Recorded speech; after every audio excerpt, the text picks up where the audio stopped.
ലോഹ ധരിച്ചെത്തിയതിന്റെ പേരിൽ ആശുപത്രിയിൽ കഴിയുന്ന പിതാവിനെ സന്ദർശിക്കുന്നതിൽ നിന്ന് വൈദികനെ തടഞ്ഞതായി പരാതി. Pensábamos que el anticlericalismo era algo del pasado, pero permíteme que te robe un minuto para contarte una experiencia que me acaba de ocurrir, que es muy desagradable.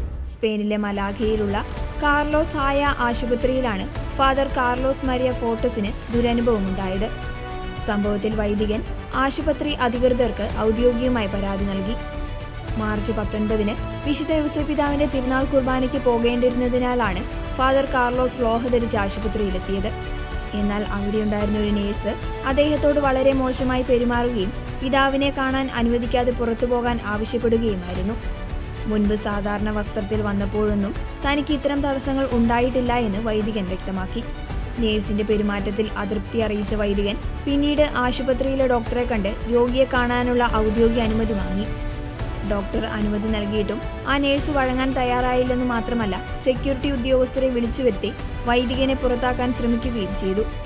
ഒടുവിൽ മേലുദ്യോഗസ്ഥർ ഇടപെട്ടാണ് നേഴ്സിനെ അവിടെ നിന്ന് മറ്റൊരു ഫ്ലോറിലേക്ക് മാറ്റിയത്. ഫാദർ കാർലോസ് തന്റെ അനുഭവം ഇൻസ്റ്റഗ്രാമിലൂടെ പങ്കുവച്ചതോടെ വലിയ ചർച്ചകൾക്കാണ് വഴി തുറന്നത്. സ്പെയിനിലെ പല വൈദികരും തങ്ങൾ നേരിടുന്ന ഇത്തരം വിവേചനങ്ങളെക്കുറിച്ച് പ്രതികരിച്ചു. ഇത്തരം കാര്യങ്ങൾ വെളിച്ചത്തു കൊണ്ടുവരേണ്ട സമയം അതിക്രമിച്ചിരിക്കുന്നുവെന്ന് സഹപ്രവർത്തകരായ വൈദികർ കുറിച്ചു.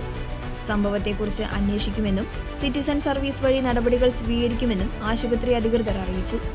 കത്തോലിക്ക വിശ്വാസികൾക്കെതിരെയുള്ള ഇത്തരം വിവേചനങ്ങൾ സ്പെയിനിൽ വർദ്ധിച്ചു വരുന്നതായാണ് പൊതുവെ ഉയരുന്ന വിമർശനം.